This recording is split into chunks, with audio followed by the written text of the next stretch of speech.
There are more signs that it soon could be last call for the beer store.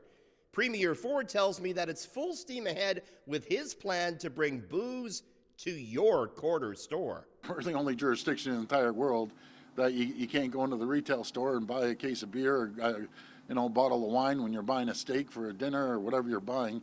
It just doesn't make sense, so we're moving forward with this. But to keep his 5-year-old promise to allow the sale of beer and wine to be sold in Ontario convenience stores and other retail locations like gas stations, the provincial government needs to first end the beer store monopoly.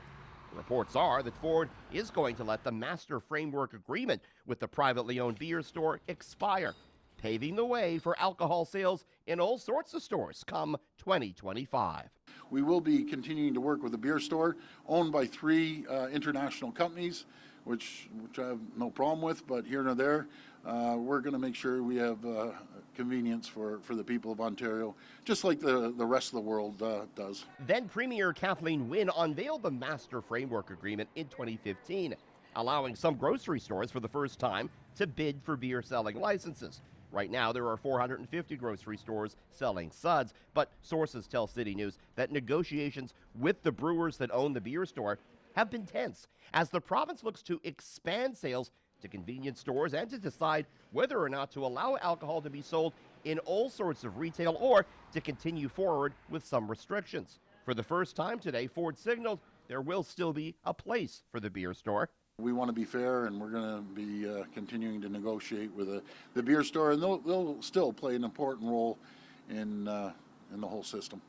Not everyone is happy about this. The union representing beer store employees contends it's going to mean good jobs going out the window. We've been retailing, distributing beer in Ontario since 1927.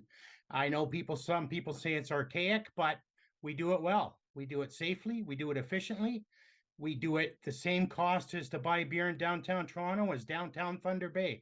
There could be an even greater cost. The Centre for Mental Health and Addiction says it believes more liberal access to alcohol like this will mean increased alcohol-related deaths in Ontario. Premier, does that give you pause?